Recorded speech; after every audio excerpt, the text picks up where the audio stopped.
previous lesson, we talked about the mistaken goal of undue attention. Now, let's look at a few more tools to prevent those undue attention behaviors. You may have noticed that kids tend to exhibit undue attention behaviors when we have company visiting or when we're on a conference call, those times when you really don't want to be interrupted. To avoid undue attention during those times, you can use a tool we call attention overload. With attention overload, you'll give your child a 10 to 15-minute dose of mind, body, and soul time right before the company comes or right before your conference call. Then, when their attention buckets are nice and full and happy, they'll be less likely to resort to negative means to get your attention. Now, using attention overload requires some advanced planning on your part. So if you're having company, you want to have everything done in plenty of time so you can do attention overload and truly be in the moment with your child. You'll find it's well worth your effort to have content kids when your attention has to be somewhere else. Also, create a plan if she does have to tell you something super important. Like we talked about, you can keep that notepad outside your office so she can draw or write what she wants to tell you. If you're having company over, take time for training well in advance about how to do courteous interruptions. Attention overload helps you proactively prepare your child as best you can and set her up for success. When her need for belonging and emotional connection is met in advance, she'll be less likely to seek it in negative ways when you're on your call. Now, we also need a plan for feigned helplessness or demands for special service. This is for situations when your child consistently demands you do something for her that you know she's perfectly capable of doing for herself. Whether that's solving a simple math problem or spreading jelly on her toast. It's undue attention because it's a demand for attention or service which is not warranted or not appropriate for the situation. With demands for special service, our kids are knowingly or unknowingly seeking our attention by trying to keep us busy with them, or sometimes trying to exert power or manipulate us. Now, I'm not referring to the, "Can I have a bowl of cereal?" from a 4-year-old who can't reach the box, although you could address that with control the environment. But special service requests leave you feeling irritated because you know the child is perfectly capable, yet she consistently demands your help. Or she's trying to keep you busy with her, to keep your attention longer, or to keep your attention all to herself. The nighttime hula hoop routine is an example of a demand for special service. By the way, if that hula hoop routine feels familiar to you, be sure you're consistently doing mind, body, and soul time, and then review that bedtime blues module in the course. It'll give you a step-by-step plan for solving the undue attention and special service issues at bedtime, as well as helping your kids become independent sleepers. But for daytime bouts of feigned helplessness, it's important to avoid special service. That is, doing things for your kids that they're perfectly capable of doing for themselves, even though they're acting helpless. While you might be tempted to zip that hoodie or tie the shoes just so you can get out the door on time, you actually want to withhold your help in those situations. By not providing special service, you reinforce that you have faith in his capabilities, and you avoid allowing the child to manipulate you to get his way.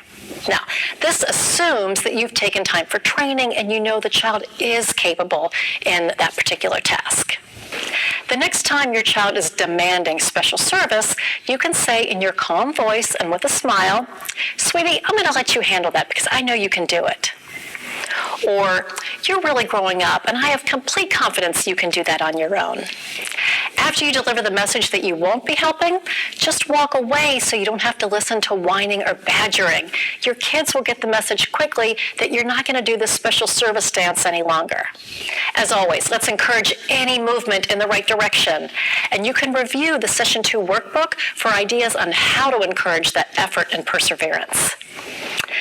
That brings up another question. How do we know the difference between appropriate attention, which I'll call due attention, and undue attention when the demand is not appropriate?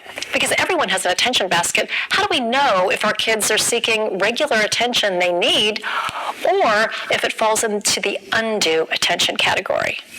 How do I know if something is just a normal request or a demand for special service? The answer comes from asking yourself two questions.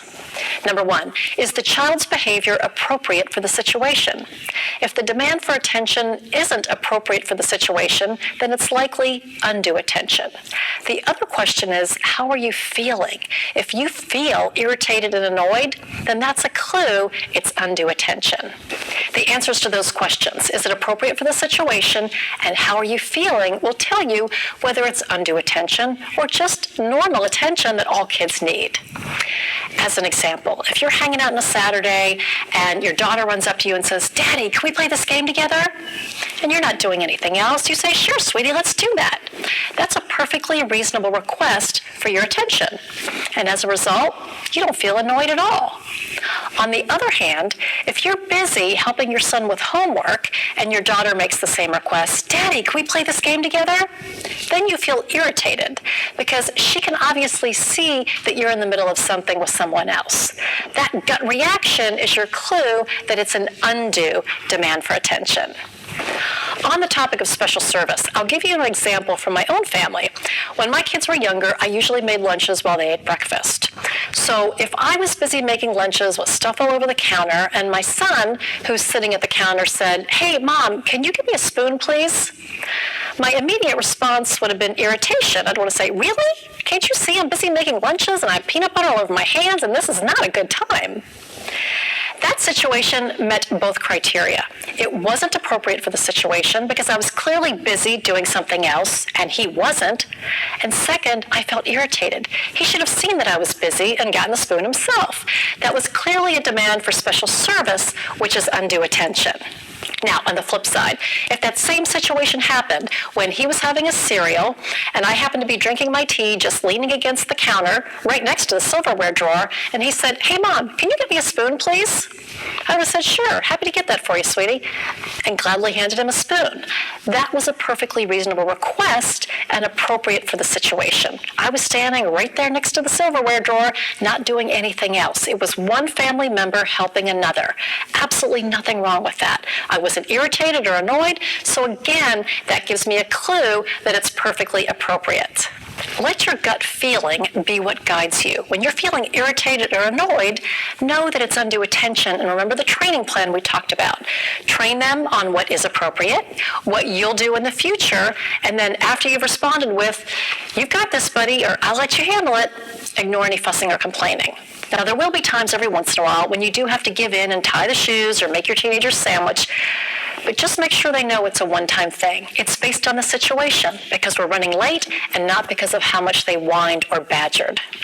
You can say, "Sure, I'll help you out this time since we're really crunched for time." Then make a mental note to start 5 minutes earlier next time so they can do it for themselves. Now, in this lesson, we've tackled undue attention. But what very often happens is when the child's need for attention isn't met in positive ways, his mistaken goal will escalate from undue attention to power. In the next lesson, we'll talk about the mistaken goal of power and some helpful solutions to help you through some of the most common power struggles you face.